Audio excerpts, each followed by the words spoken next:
Sir Albert আইনস্টাইনকে কে না চেনেন? পৃথিবীর সর্বাপেক্ষা বুদ্ধিমান মানুষের মধ্যে তিনি ছিলেন একজন।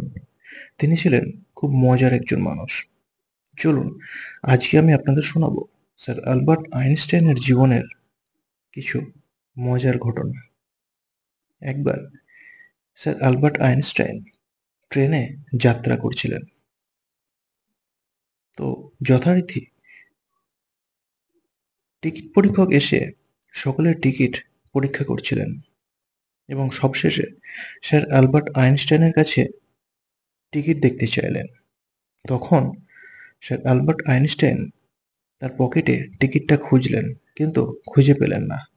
তিনি মনে মনে কিছু একটা চিন্তা করছিলেন।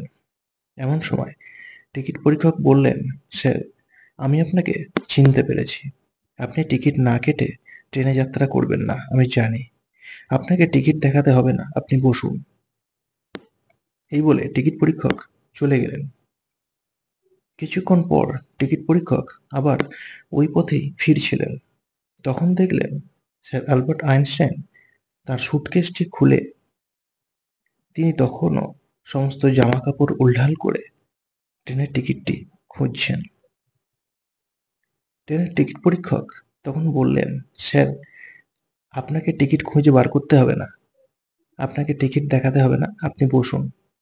তখন স্যার আলবার্ট আইনস্টাইন বললেন, না না, আমি আপনাকে টিকিটটা দেখাবো বলে খুঁজিনি। আমি টিকিটটা এই জন্য খুঁজছিলাম যে টিকিটে লেখা আছে আমাকে কোথায় নামতে হবে। একবার স্যার আলবার্ট আইনস্টাইন এক নিমন্ত্রণ বাড়িতে গিয়েছিলেন। একজন ভদ্রমহিলা তাকে চিনতেন না। সেই ভদ্রমহিলা স্যার আলবার্ট আইনস্টাইনকে জিজ্ঞাসা করলেন, আচ্ছা, আপনি কি করেন? তখন স্যার আলবার্ট আইনস্টাইন বললেন, আমি পদার্থবিজ্ঞানের ছাত্র।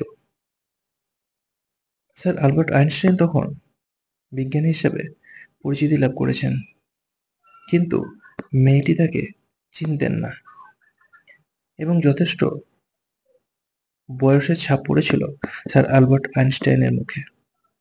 তখন মেয়েটি বললেন, আপনি এখনো বিজ্ঞানের ছাত্র? আমি তো গত বছরই স্নাতক করেছি।